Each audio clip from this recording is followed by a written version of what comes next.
today's discussion.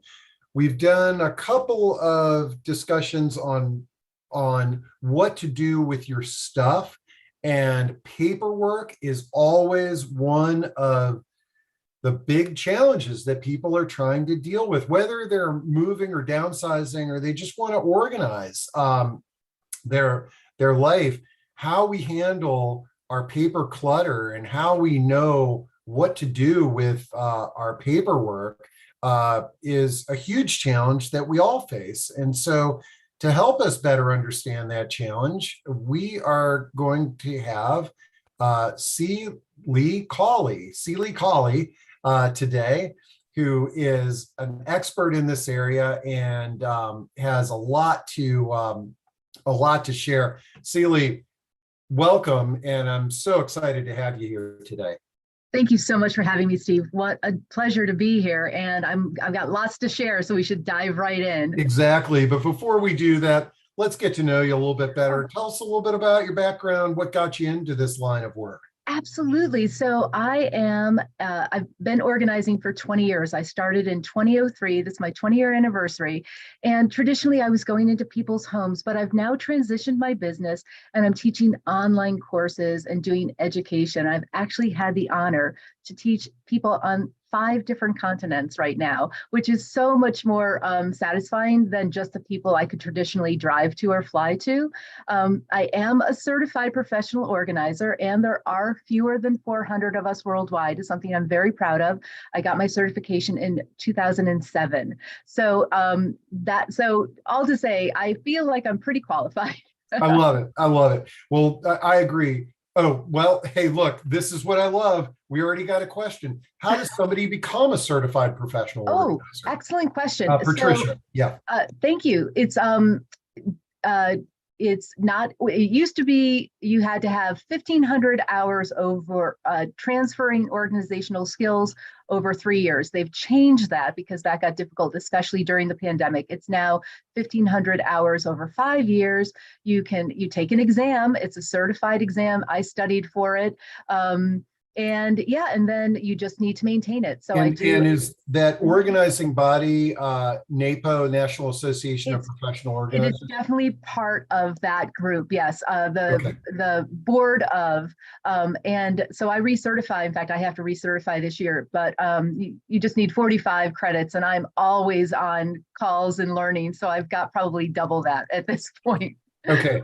I dropped in the website link for folks for that certified professional organizer page. So hopefully that's helpful. Well, I'm going to duck behind the curtain. I'm going to remind people, although they know because they're doing it, let's give Celia as many questions and comments as you have. We want to make this a great experience.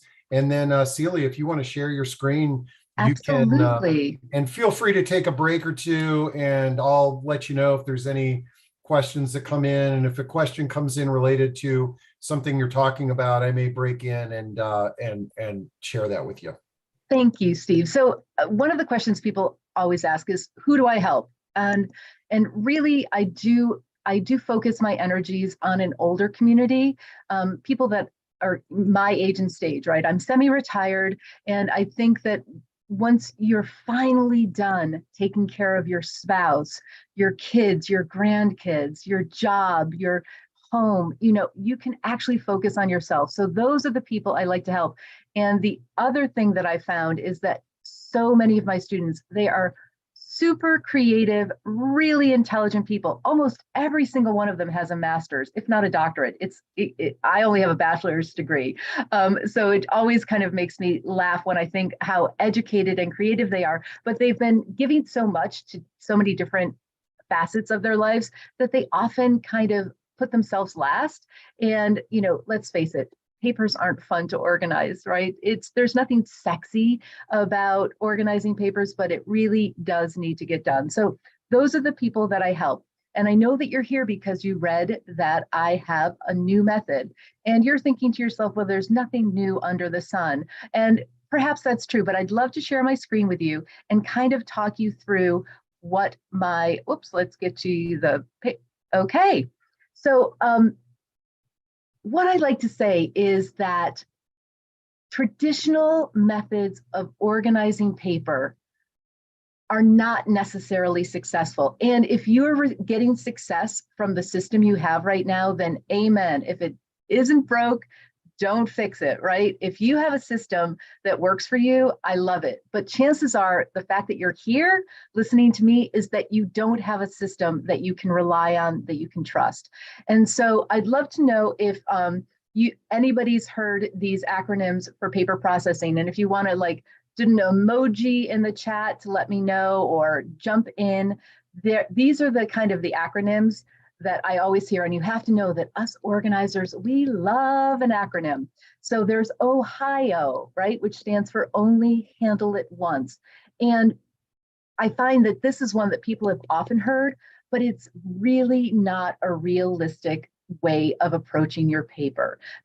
In theory, the idea would be that every time your mail came in, you would only handle it once. You would decide exactly what to do. And if it needed action taking, you would take action on it right then. You would not put it down. Let's face it, that's not realistic for our lives, right? So I'm not a big fan of Ohio.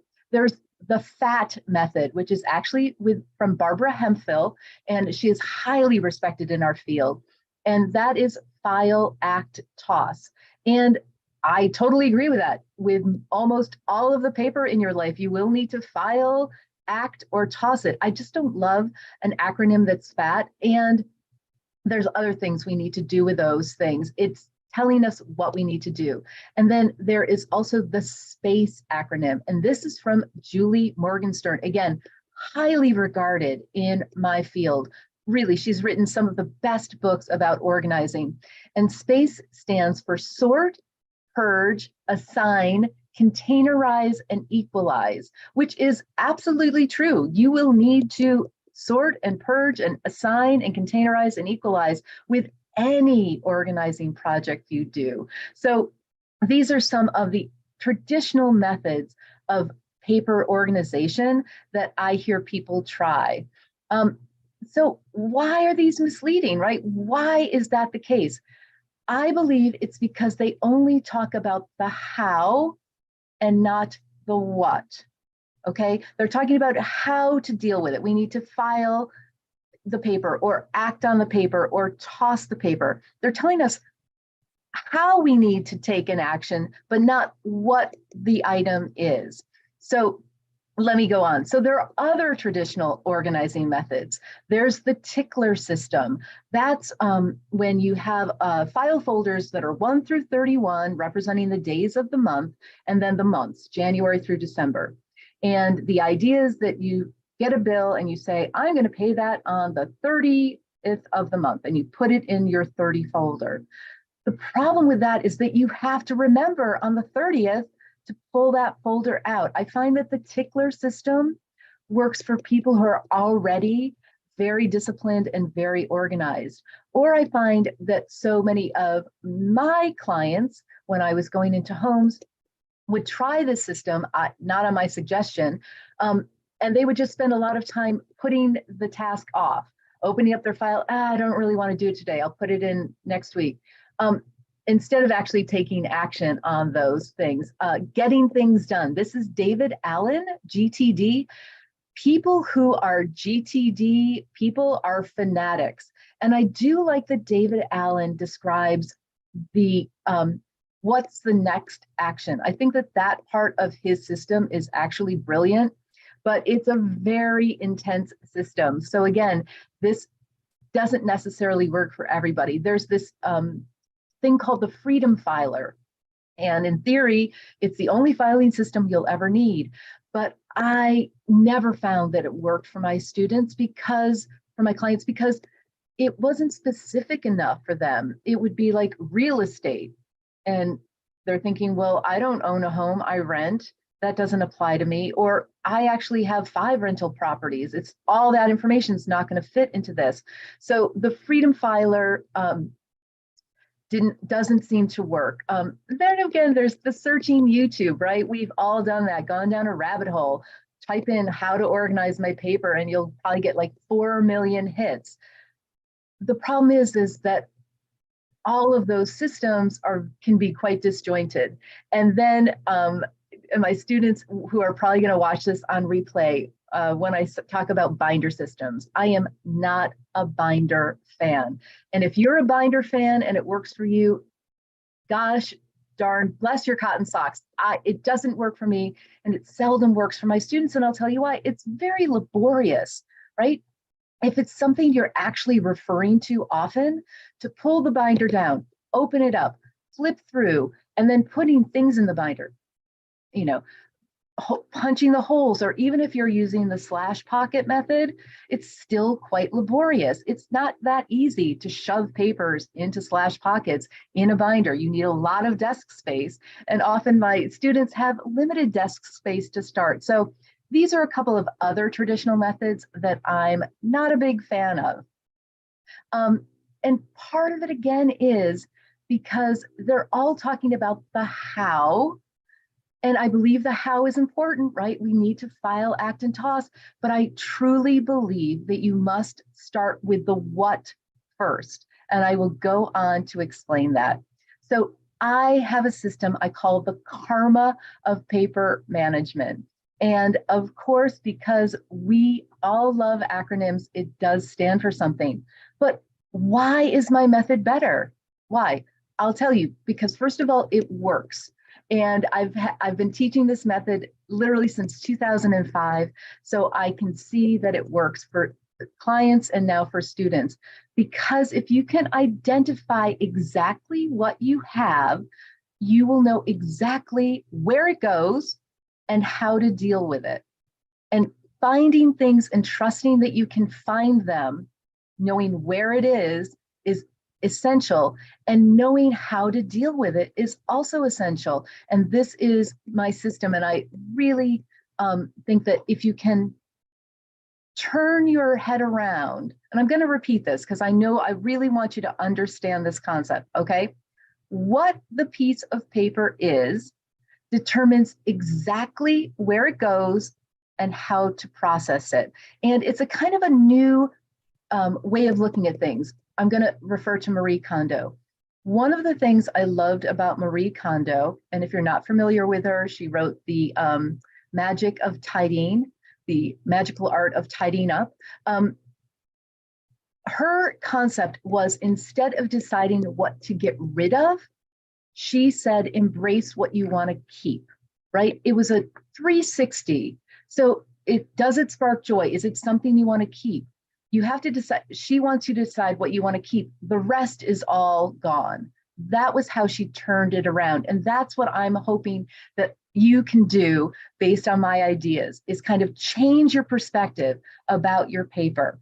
So as I said, karma is an acronym. And I know that I've spelled crud wrong. I had to do it for my acronym. Please forgive me. But this is what the KARMA stand for. K is crud, right? A are your action items and active projects. R is reference. M is memorabilia. And A is archive. And don't worry, we're going to go through them. I'm going to explain them to you. But I just want you to understand that, well, all paper falls into one of these 5 categories.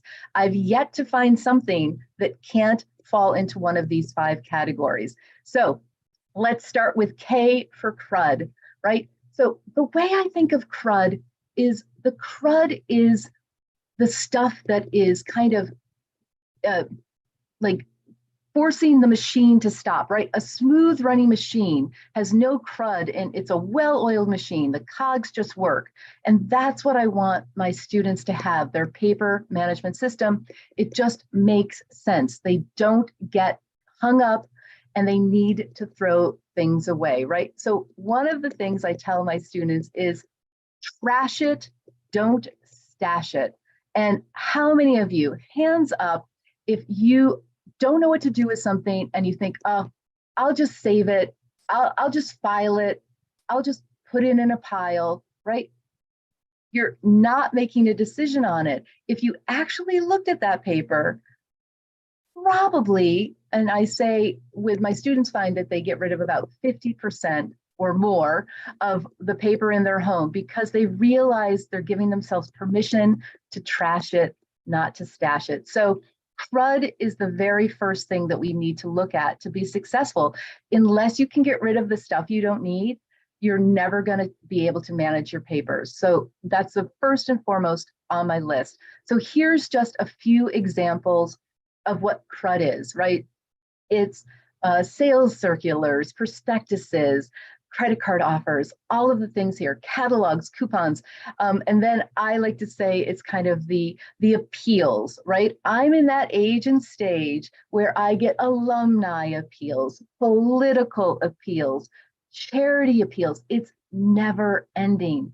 To me, this is all crud. I have the places that I traditionally donate to. I know how to donate to them. I don't need to get a nickel in the mail with an envelope. All of this stuff is the stuff that you need to, I feel that you can almost immediately get rid of right away. Okay, so that's kind of the crud. Now I want to move on to A for action items and active projects. And I'm getting excited about this because this is where 75%, 80% of your focus on your papers needs to be, right? Like file, act, toss, action, things you need to take action on, active projects, things that are currently active projects. If you're watching this in real time, it's the summertime. How many of us are actively preparing to travel, perhaps for the first time in a long time, right?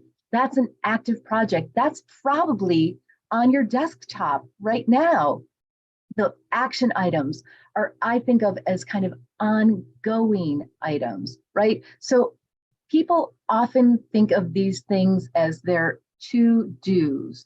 And I don't know about you, but I remember I'd go into a client's home and they're like, oh yeah, it's in my to-do folder.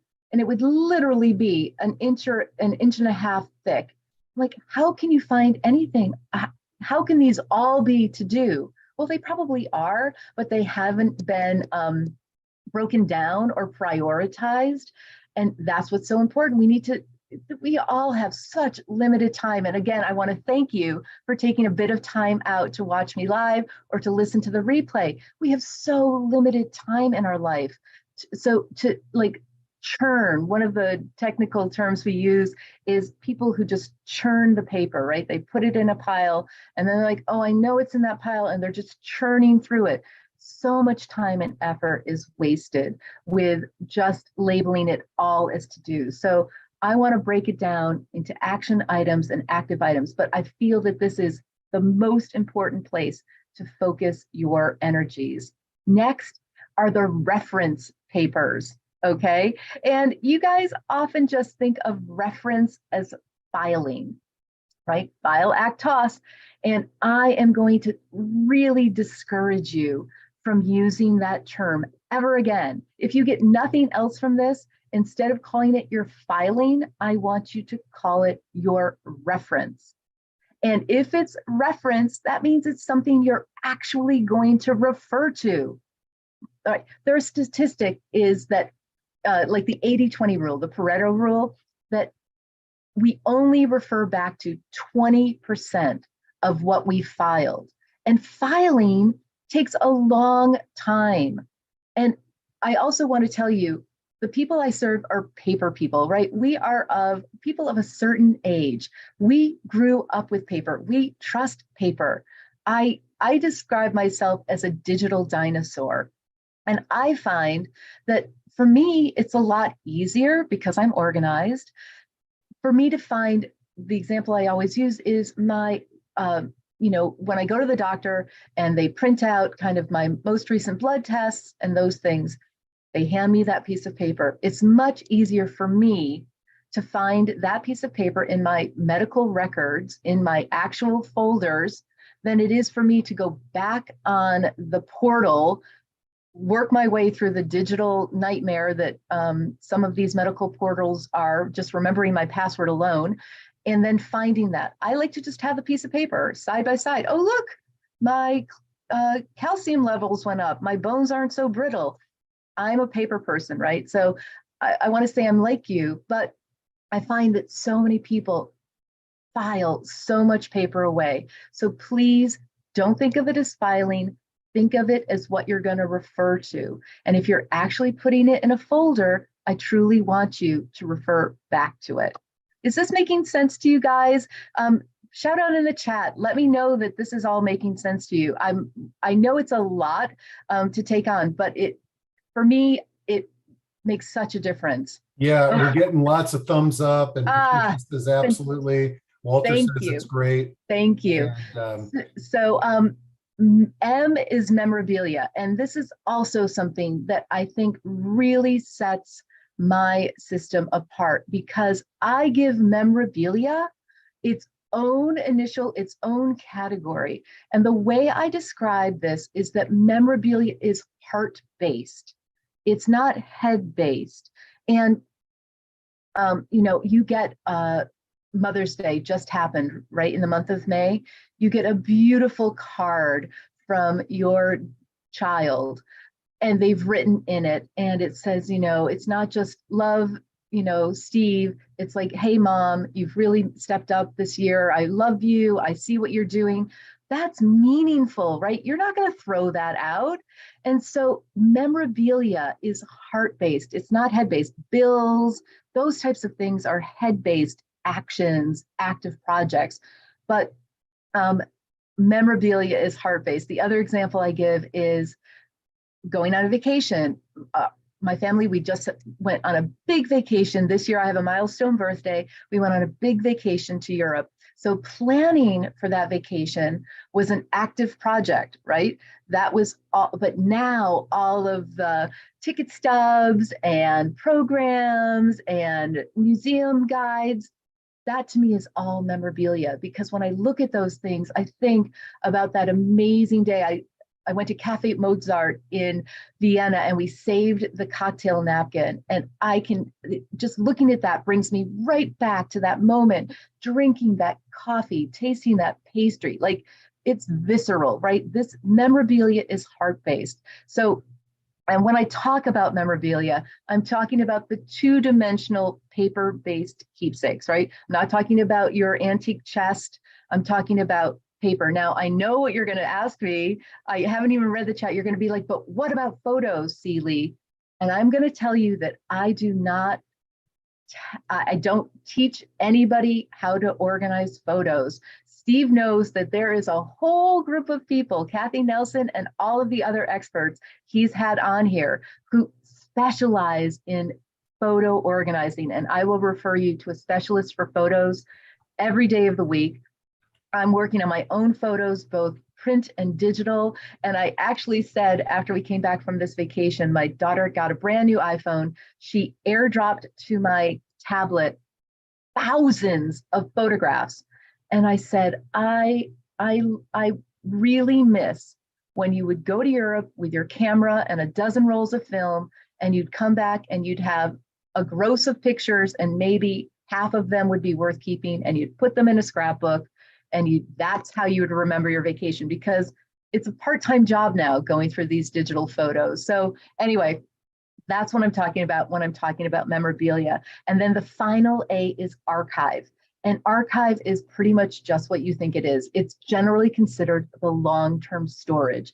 It can be long-term storage. You're never going to get rid of it, or it can be kind of chronological storage. After a certain amount of time, hopefully you'll feel comfortable getting rid of past, things that support your tax returns, that type of stuff. So that is kind of the overview. I'm just going to show you one more time, because if you're like me, you might be taking notes on paper with your pen and your favorite pad of paper. So here is the karma method. K is for CRUD, A is for action items and active projects, R is reference, M is memorabilia, and A is archive. And I'm going to stop my share because I know that's a whole lot of information to go over. And I'm sure you've got some questions for me, Steve, and I'm happy to answer them. Nope, we do. And I'm just dropping in the link to our upcoming discussion on what to do with all the digital photos. Yeah, We had the recording of the photos there. But Linda has a great tip. Open your mail by the trash can, immediately throw away the junk. I sometimes sort it at the mailbox and I just throw it in the outside trash can. I love that. Yes, Um, absolutely. If you can get into that habit, Linda, thank you for suggesting that. If you can get into the habit of making those decisions right away, that and not even bring it into your home, that's fantastic. I love that. yep. And then Delphine says or asks, what are some efficient paper storage containers for home as opposed to metal filing cabinets? Oh, Delphine, I love this question. So I am not a filing cabinet fan. Oh, again, filing cabinets are ugly. Papers go in there to die. If it's traditional metal filing cabinet, it's probably in the basement, in the coldest, dampest room of the house. I am not a filing cabinet fan. So, first of all, and this is one of the things we do is I actually have my students literally take a tape measure and measure how much paper they have to start with. Like they pull open those drawers of filing cabinets, because once you're looking at it, you're going to reduce it by a lot. And then a portable filing box is a great solution. I love a file ottoman. I actually have my file hiding in the open in my living room. I have two simple IKEA boxes that I have a hanging file frame in. And I have one for my personal and one for my business. And this is where I actually do my work, is in my living room. I have a desk in my living room. And so when it comes time to filing, and I'm also going to be honest with you, I only file like maybe 3 or 4 times a year, at most quarterly, because I have my 2-file action item folder on my desk. Chances are that if I'm going to refer back to it, it's going to be within 3 months. So I just pull that out. It's not very full because, again, I don't file. I only put things in my filing that I refer to. And then after 3 months, I'll file it. So that's a great question. So I love a file box, a file ottoman, things that are portable, right? Bring it to where you're working on it versus having to go, someplace else. So thanks for that question. It's a great one. Yeah, my wife is helping my in-laws with a move, and they have those huge metal filing cabinets, and the value of having something that's portable to get around your house is a value, but it's very difficult to move those even when they're empty. Yeah. So, and nobody wants them. Yeah. Yeah, they're basically trash. Yeah. Yeah. So the and Rich, on the topic of trash, Richard reminded me, please don't throw the mail in the trash, recycle it. Yes, outside, I have know. this recycling bin, so I'm able to do that. But that's a great reminder, Richard. Yes. Thank you. And let's see. Okay. Wow, we got lots of comments in here. Okay. Oh, let's see. Back at the beginning, Yeah. somebody had a question.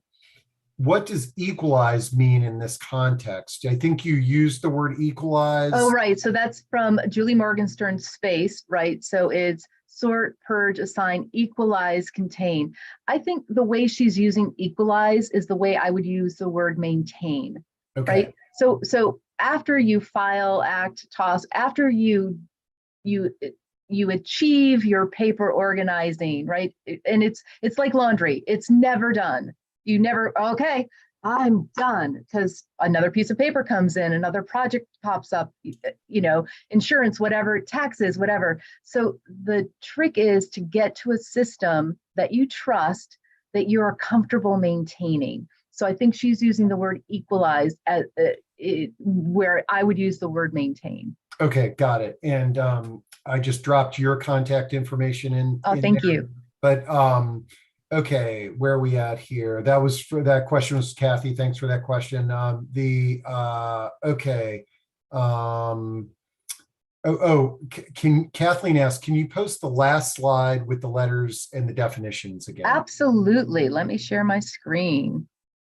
And while there you go. That, and then Patricia, if you look in chat, I have Patricia was asking about the photo expert, and I put in chat, there's two, and we've had them both on online discussions. That were fantastic. Yeah. Rachel Jenkins and Kathy Nelson. And Kathy is kind of like Seeley in that she trains people to be photo managers. Yeah, she is, I'd say, the nationwide expert, if not the worldwide expert. The photo managers is fantastic. And you can get so many resources. So I highly recommend that for your photo organizing needs. Because like I say, if I don't do it myself, I can't tell you how to do it. And my photos are organized for me, but they're not in a system that I would trust, because I think the key with this is that this process works for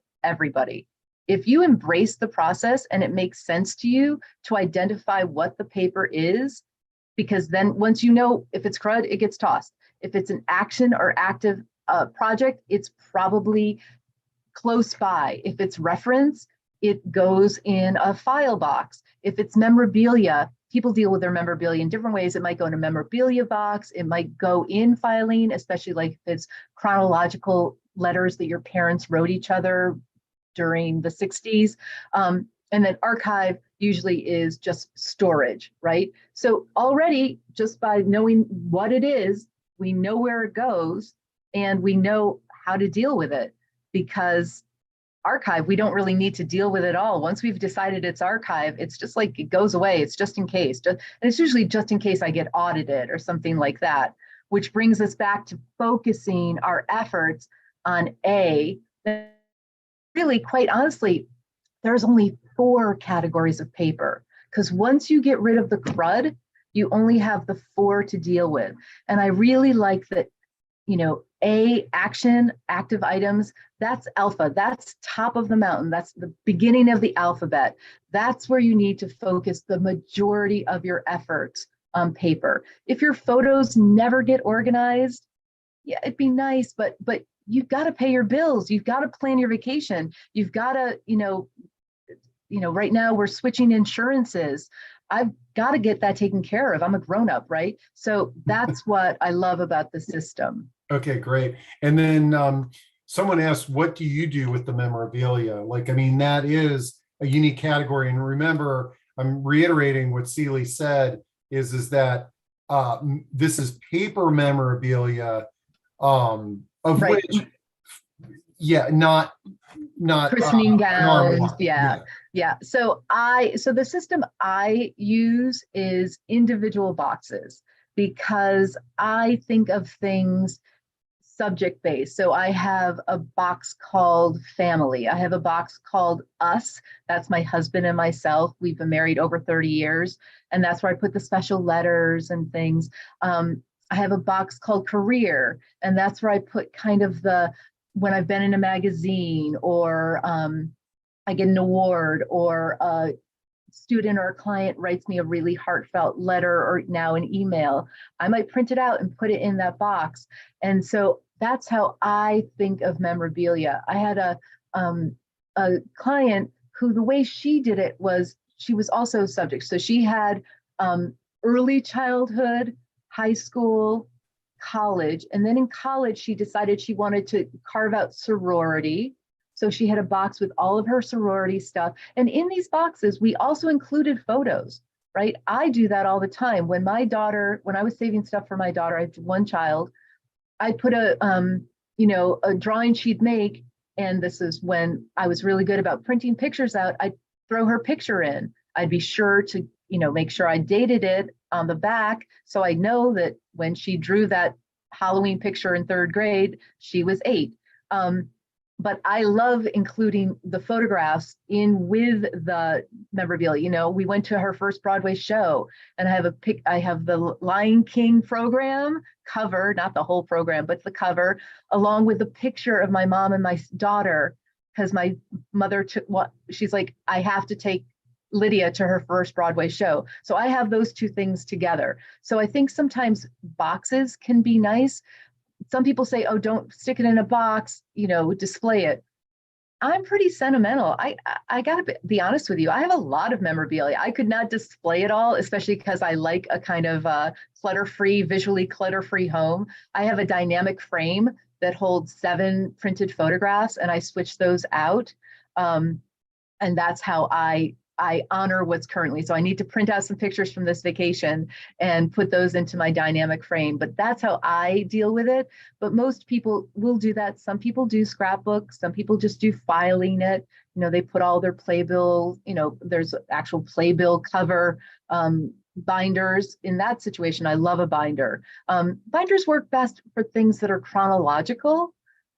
So yeah, it depends. We do talk about all these things. Great. And then 2 questions came in. Delphine Sure. and somebody else are asking, so do you organize the archives so you can find something, or is it just a stack of papers? And the other question was, do you have systems and categories for your A items?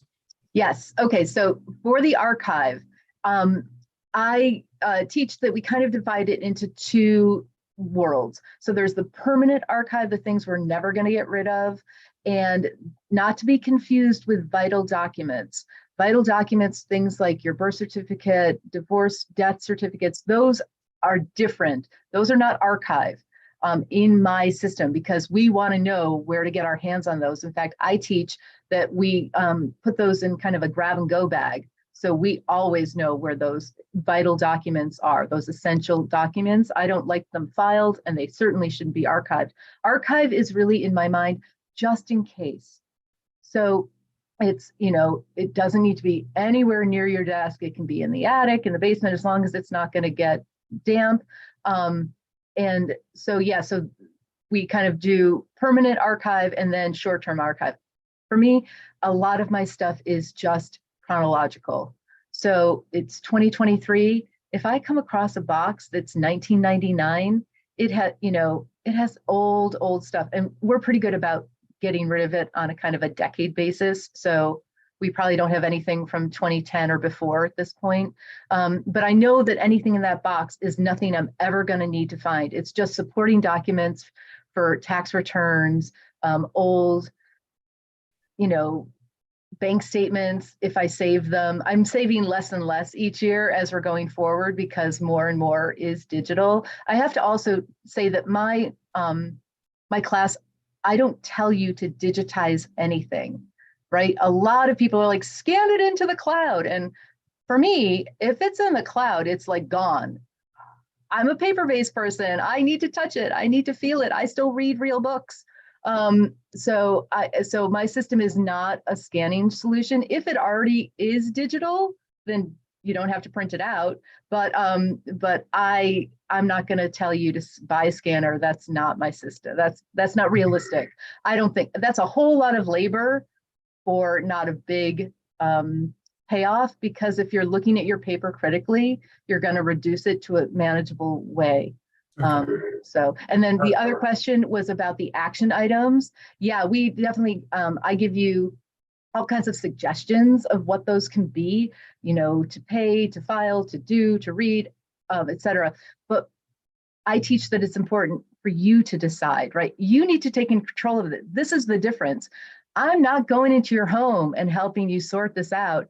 You're doing this on your own. Oh, I have a case study. We should maybe take a close look at some pictures. Would you like to do that, Steve? Oh, that would be great. And Yeah. then before we do that, let me get these 2 questions Sure. here. Elaine says, how do I handle the fear of later needing papers that I've thrown away? Yeah, okay, so that is a whole lesson, and really kind of what I wanted. So what I say is that paper improvement leads to life empowerment, right? I want you to control the paper. I don't want the paper to control you. So it's getting started, right? Good and done is better than perfect and none. And one of the questions, and we have a bunch of questions, but one of the key questions is, what's the worst that could happen?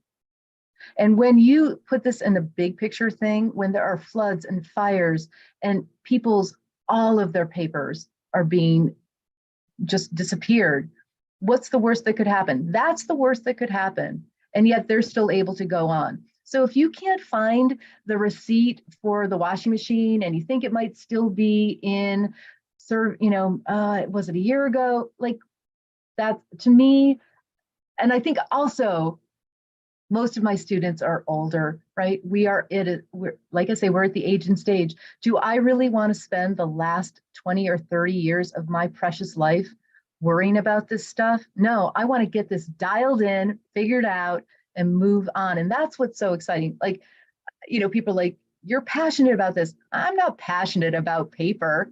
I'm passionate about the results it gets my students, right? I had a student who was able to retire because she got on top of her financial papers. She was afraid of opening the mail with her financial information because she was afraid of the numbers. And when she finally did it, she couldn't even go to a financial person until she had the information gathered to take to them, right? When she finally did that, they were like, hey, for a single woman at this age with Social Security and these TIA-CREF benefits, you could retire tomorrow. Yeah, there's a lot of emotion that's Right. tied up in these things. Yeah. Okay, let's see. Elaine says shredding is time consuming. Any other ways to discard paper? I'll tell you, Elaine, my wife, she's really dialed in on this in our household. And she is always putting her crud in these bags, and there's these free shredding events that are all over the place. And she just takes it there and watches it get shredded in some big, industrial shredder. Celie, do you have any suggestions? I knew this was going to come up. So I pulled out, one of the things I love are these ID stamps. And you can get them for like $17, $14 from Amazon. And it literally just blacks out. The other thing I have to tell you, Elaine, is in 2023, I don't know how much you need to worry about shredding. I'm not a big proponent of shredding. Go ahead and mix it in with your kitty litter. Get out a hose and make it wet. There's other approaches that are yeah, yeah. But I agree. If shredding something, and I always teach my students, because I say I'm not a lawyer or an accountant, I am just a certified professional organizer. You need to do what you're comfortable with. But I agree, just saving them up and taking them to these charity shredding events, or finding out whether in your jurisdiction here, I live in Arlington, Virginia, on the first Saturday of the month, you can take 2 bankers boxes and watch it go up and into the shredding machine. So there are lots of ways around it. I don't want you to, again, to spend your precious time on busy work, shredding, filing stuff you're never going to look at. I want you to enjoy your life. So okay, I'm dropping into chat a great comment that was in questions. It's pretty long, but in essence is talking about how this hospital, how the staff, it was so difficult for the staff to go to digital records because they felt like they needed to hold things in their hand. And I think there's a balance between paper and digital, and there's situations where we need to move into the digital age, and right. There's situations where, there's things that we'll probably always, we're going to have those on paper. Remember when they said we were going to be a paper-free society? I think we are, depending on your age. My example is my daughter lives in England. She has a high-level job as director of communications and product for a company in Scotland. She works remotely. She doesn't even own a printer. And I think it's that they're digital natives, right? I'm a digital dinosaur, and we each have one foot in digital, and some of us have more than one, half a body in paper. So that's why I think it's so important to figure out how to deal with the paper, because we're not a paper-free society, right? There's we each get 400 pounds of junk mail, or I've got 300 pieces of junk mail a year. Yeah. It's so yeah. So let's see, as I'm looking at the clock, let's jump on that. Oh my gosh. Yeah, no, Okay, that's okay. But I really think the case study will be great. And then we'll get through these the questions that are coming in. and I can And, stay late if people want to. yeah, So, yeah. And just reminding, I'm gonna have everything's recorded too. great. So you guys can all catch up. So one of the things that people always ask me is how to get started. And so I want to share, hold on, come on, there we go. A case study. So this is one of my students. She, in full disclosure, she also happens to be my cousin. And I want to share a really quick story with you that she has given me permission to share, as well as these photographs. Let me stop my share for a second because it's an important story. So she was taking care of her husband who had Parkinson's. She was 24-hour caregiving, overwhelmed, paper piling up, no system. He passed away. When she finally was able to kind of surface, she realized that she had not paid his life insurance premium.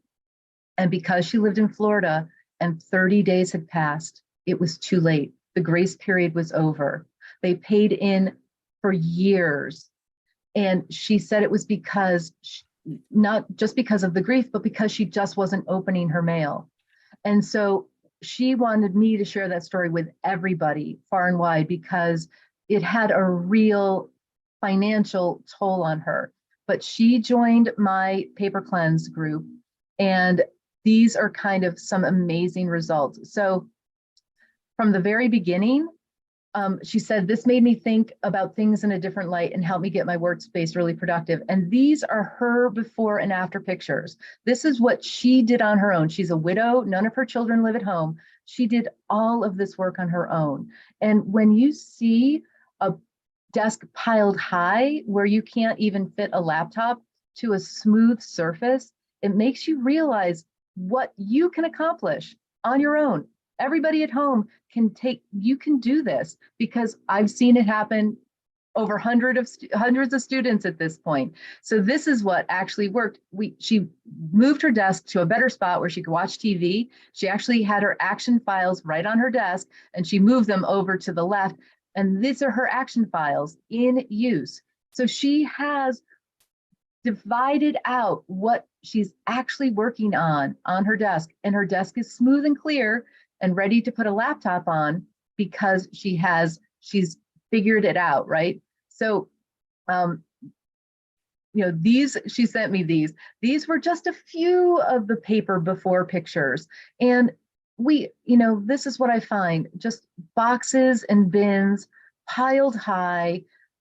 You have no idea what's in there. It's mail, it's insurance, it's taxes, it's all kinds of things. And there might be some really important stuff, but you just don't have a system on how to deal with it. And so in my class, or in my membership, we had a thing called the March Sanity Challenge. And what we did was we challenged people to get rid of stuff. And she said, I didn't count the pieces of paper I'm getting rid of, but I think I've met challenges 6 and 7. This represents the paper she was able to get rid of. And she said, I don't even need to save that much. So far, I only have a half a box of archives, and I'm almost finished sorting papers. And what an achievement for her. And again, she did this all on her own. So this was her after, right? And it's still just in this one filing box. So when you asked me about filing and filing cabinets, she was able to get all of her reference files into this one portable filing box that she can pull out, easily access, put in a closet.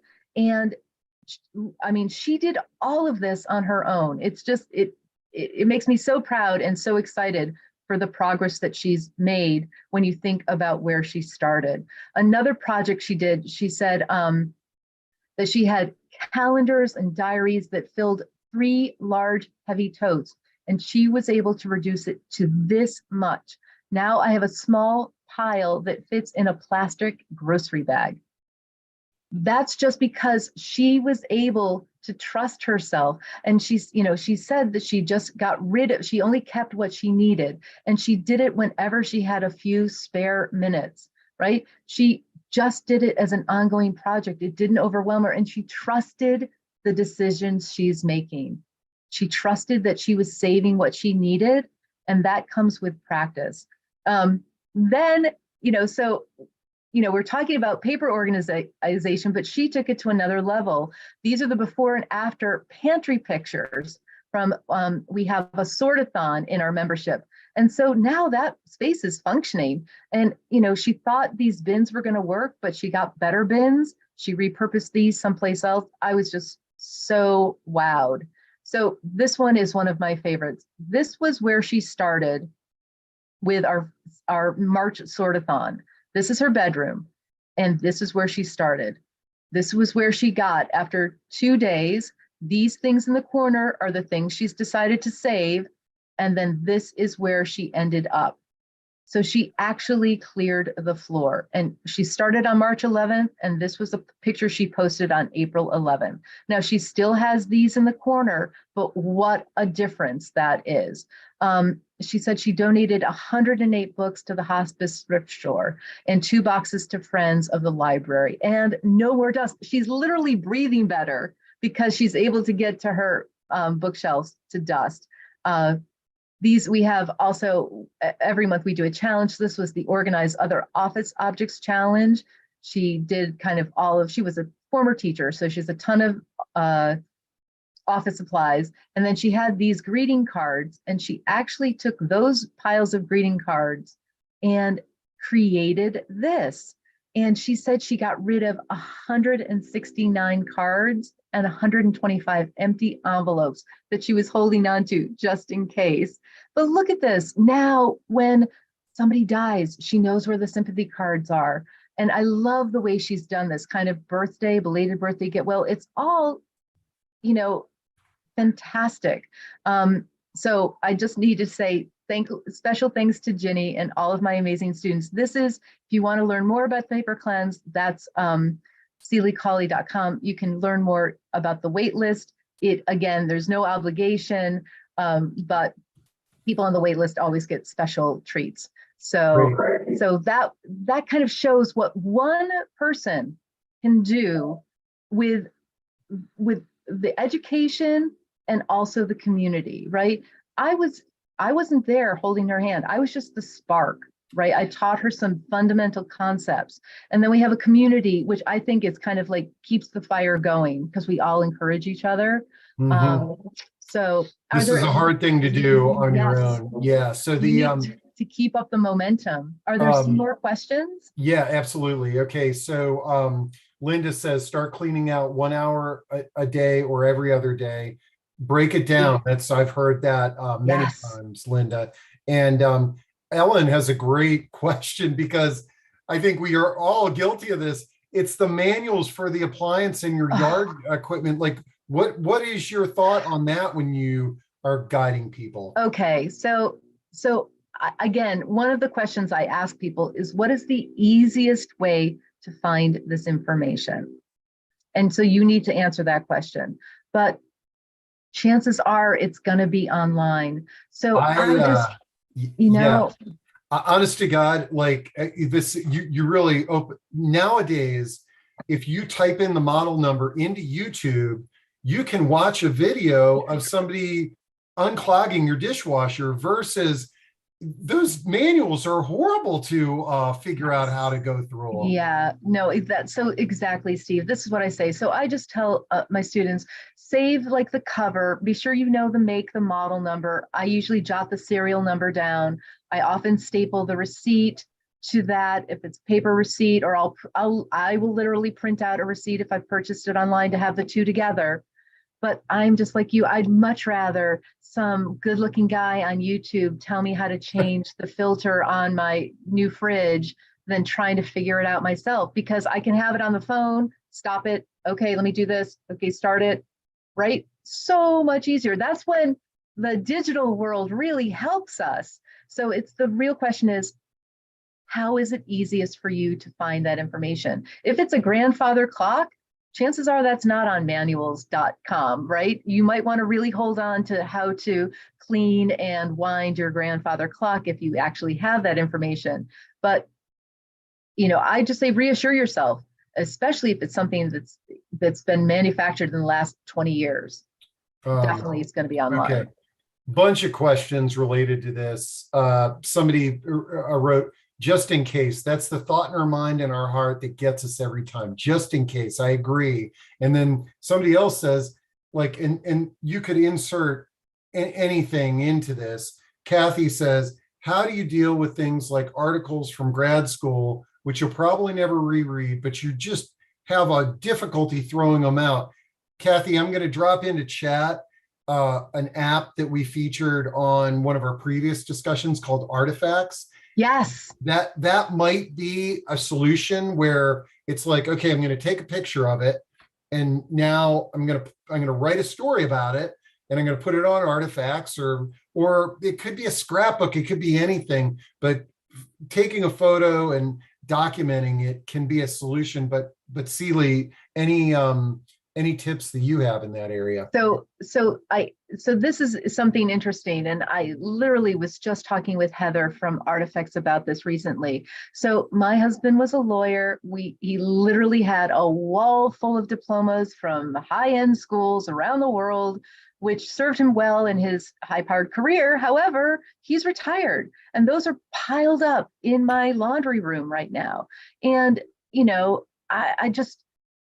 so I thought, this is a perfect thing. I'm going to artifact all of his diplomas, take the photographs of them, tell the story about them, right? How difficult it was to get that degree with the student loans, right? How long it took to pay off that very expensive degree.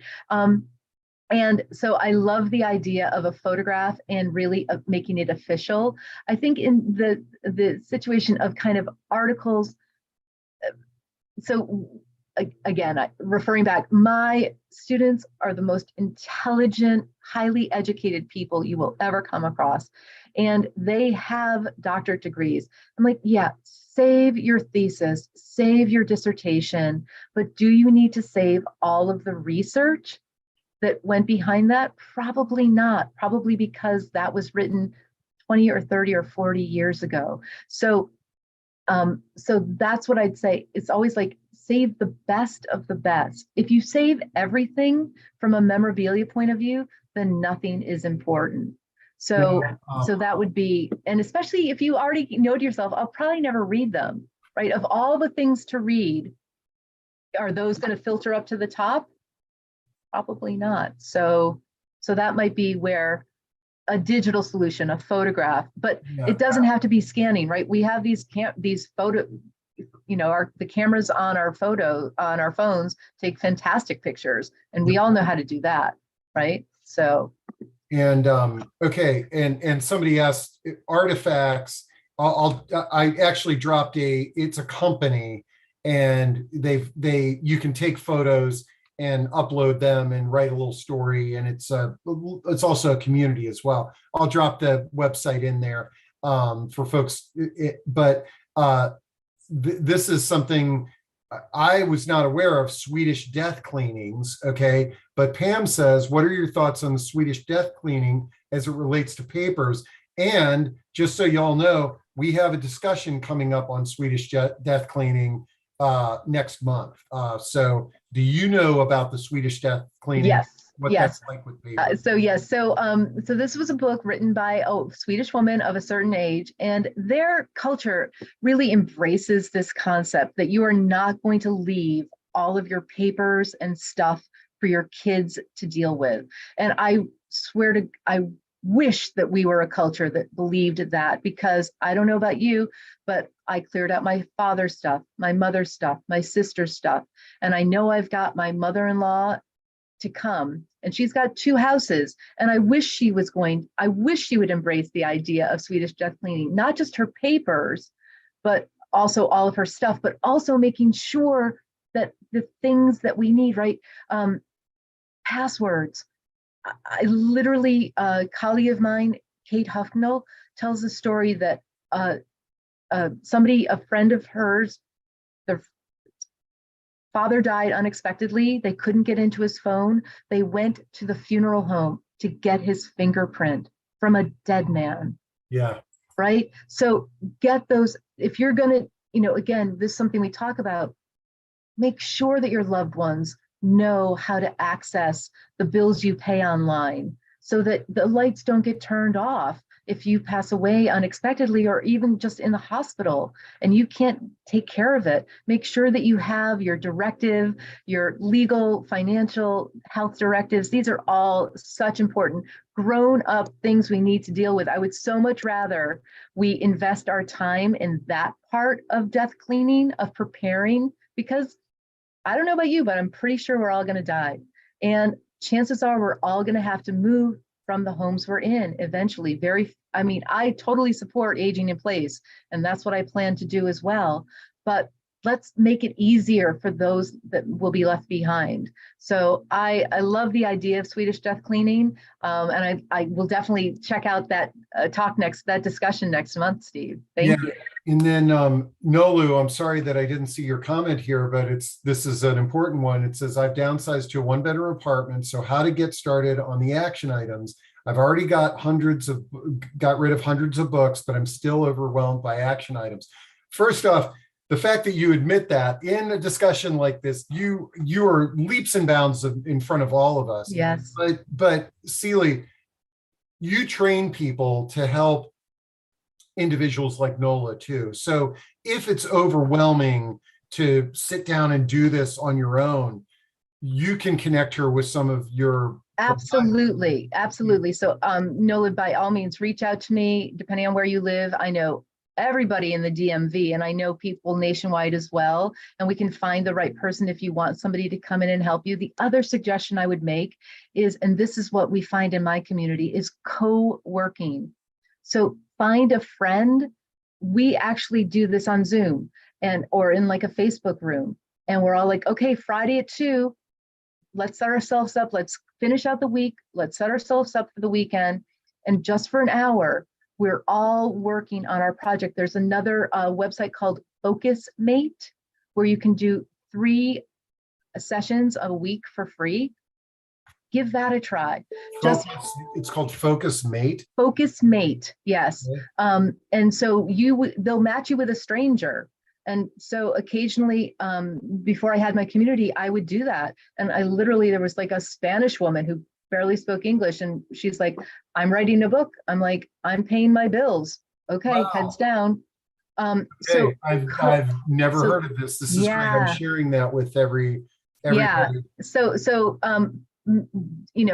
like it's like co-working digitally can be just knowing that you see somebody else on the screen with their heads down, working on their project. I always make sure I've got my beverage, I've used the restroom, I've got the things I need, and just settling down for even, one of the things we're doing in my community, we call it the 10-minute triumph. And for the month of June, 5 out of 7 days a week, we're all just working for 10 minutes. I think somebody mentioned this, working for just an hour, but we're just doing 10 minutes. So my challenge for myself is these photographs from our European vacation, 10 minutes a day. I'm going through right now. I'm just deleting the ones I don't care about. That's all I'm doing right now. My goal is hopefully getting that done.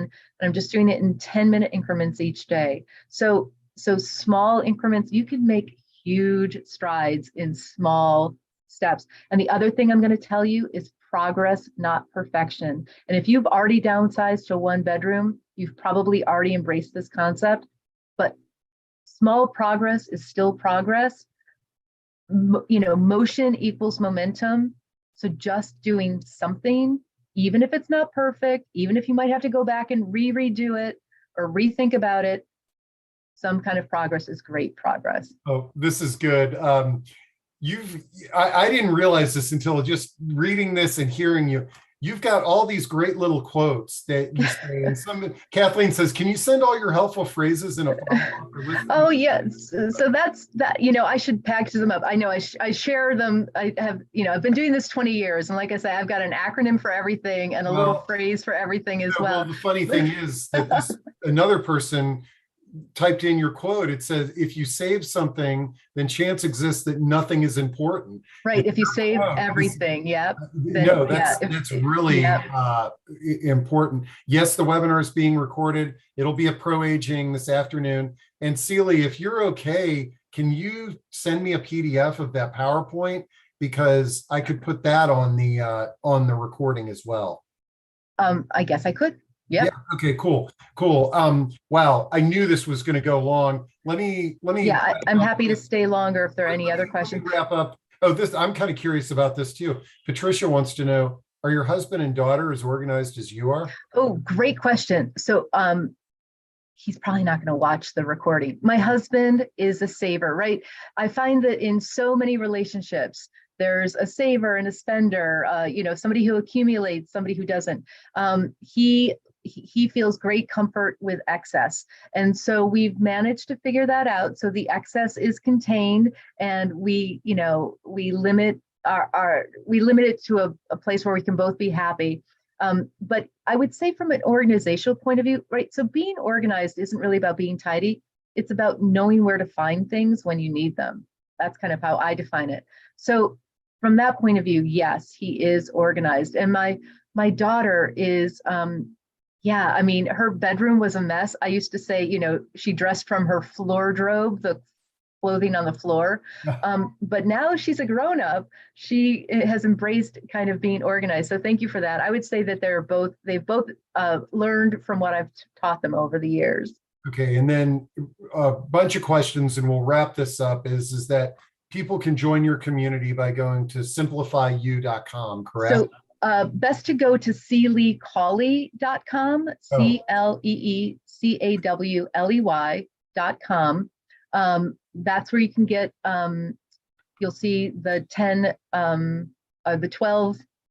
Okay, I got it. 12, this is the 12 types of papers to toss today, and that'll get you into my email world. But I also have a free Facebook group called Organizing Solutions for Busy Women, where I share all my tips and things. So that's a great free place to learn more about me as well. So get into my world, get my Tip Tuesdays. Last week, I did a tip about scams, and that's on my blog. And I highly recommend everybody reads that. So it's not just organizing. I really want to serve the audience that I love, which is the older community.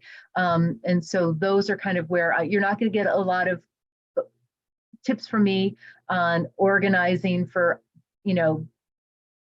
end of school events, because I've got a 24-year-old. Like I'm not in that age and stage, and most of my world is not in that age and stage. So I think it might really benefit your community, Steve, because that's who I'm trying to talk to. Yeah, and maybe we can organize a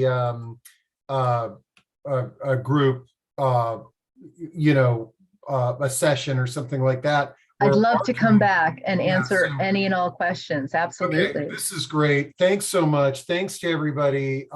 Thank you all for taking your time out today. I really appreciate it. I'm sorry it went long, but that's great. It means it's good. Lots of questions. It was fantastic. So folks, I'll get this up this afternoon at proaging.com. Celie, send me your PowerPoint.